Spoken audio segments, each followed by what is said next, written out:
ઉત્તરાયણનો તહેવાર જેમ જેમ આગળ વધી રહ્યો છે તેમ તેમ નેતાઓ પણ અત્યારે સુરતની અંદર હોમ મિનિસ્ટર પણ મિત્રો સાથે તેઓ અત્યારે પતંગ ચગાવી રહ્યા છે। સુરતના અત્યારે વેસુ ખાતે તેમના દ્વારા અત્યારે પતંગ ચગાવવામાં આવી રહ્યો છે। ખાસ કરીને મકર સંક્રાંતિનો તહેવાર તે અહીંયા ઉજવતા હોય છે। એમની સાથે આપણે વાત કરવાનો પણ પ્રયાસ કરીશું, કેવી રીતે હર્ષ સંઘવાની વાત કરવાનો પ્રયાસ કરીશું। જી સર, આજનો તહેવાર પતંગ કપાઈ ગયો।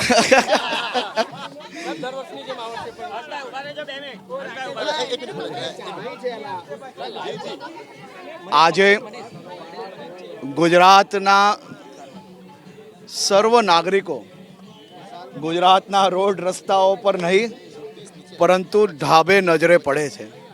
ખાસ કરીને સુરત અને સુરતીઓનું તહેવારોના દિવસોમાં રૂપ અલગ જ હોય છે। ખૂબ આનંદ, ઉત્સાહ અને ઉલ્લાસથી દરેક તહેવારોને મનાવતા હોય છે। એ જ રીતે આજે ઉત્તરાયણના તહેવાર નિમિત્તે આપ જોઈ શકો છો કે સુરત શહેરના ઢાબાઓ પરથી એ ઉત્સાહ અને ઉલ્લાસના કાયપોચના નારાઓ સંભળાય છે।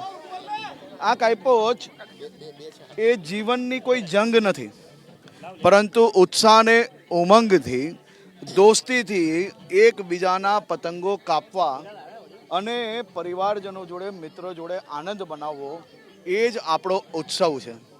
આ વર્ષે ખાસ કરીને છેલ્લા 2 મહિનાથી ચાઇનીઝ દોરીનો વપરાશ નહીં કરવાનો અભિયાન ચલાવવામાં આવેલો અને આ અભિયાનમાં ગુજરાતના ખૂબ મોટી સંખ્યામાં લોકોએ જે માંજો પોતાનો ઘસાવતા હોય છે, ખાસ કરીને કાચના ટુકડાઓ અને ચાઇનીઝ દોરાનો ત્યાગ આ વખતે ખૂબ મોટી સંખ્યામાં લોકોએ કર્યો છે।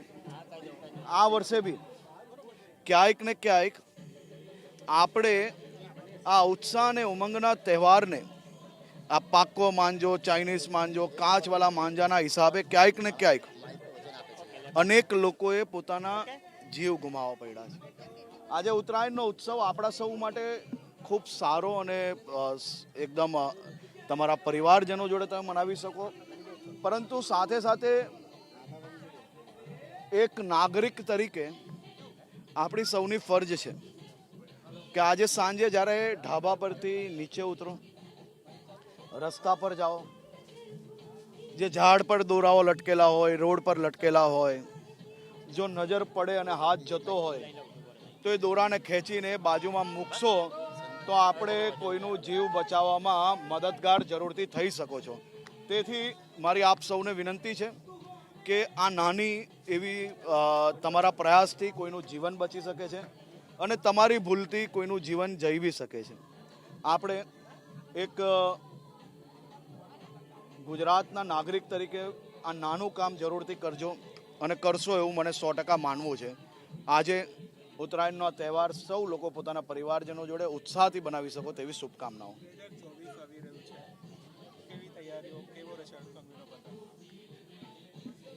ભારતીય જનતા પાર્ટીના પતંગ અને ખાસ કરીને મોદીજીના માર્ગદર્શનમાં, નેતૃત્વમાં ભારત દેશે વિકાસની એક નવી ઊંચાઈ પ્રાપ્ત કરી છે। આ પ્રત્યેક ભારતવાસીઓ માટે ખૂબ ગર્વની વાત છે। તમે ને હું બી એમાં જ આવી જઈએ છીએ।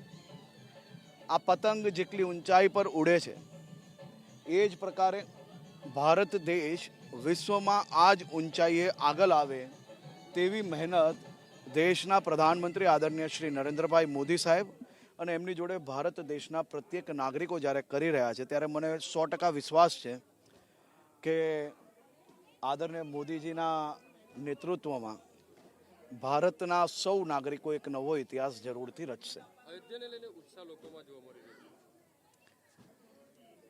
પ્રભુ રામજીના ભક્તોમાં વર્ષો વર્ષની જે આતુરતા, એનો અંત જ્યારે આવતો હોય અને ભારત દેશના કરોડો નાગરિકોએ કેટલા વર્ષોથી બાધાઓ રાખી હતી કે હું મારા બાપુજી, દીકરા દીકરી જોડે ભગવાન શ્રી રામચંદ્રજીના અયોધ્યામાં મંદિર બને ને એ મંદિરમાં રામજી જ્યારે બિરાજમાન થાય ત્યારે હું મારા પરિવારજનો જોડે દર્શન કરીશ અને બાધા પૂરી કરીશ.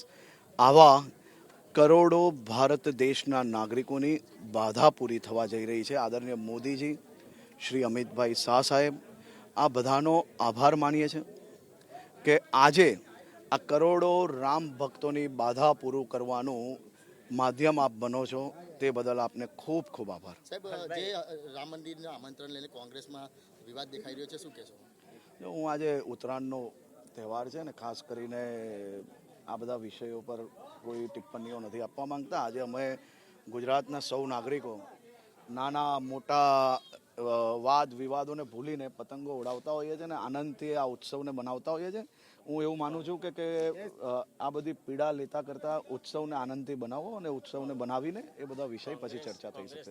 ભારત જોડો ન્યાય યાત્રા ચાલી રહી છે, એનો પેચ કેટલો ભારે પડી શકે?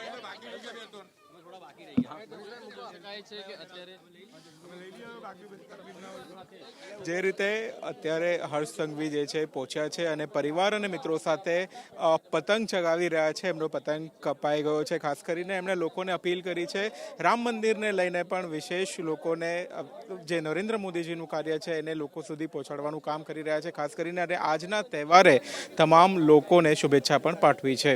કેમેરા પર્સન રાકેશ પાનવાલા સાથે સિદ્ધેશ જોશી, એબીપી અસ્મિતા, સુરત.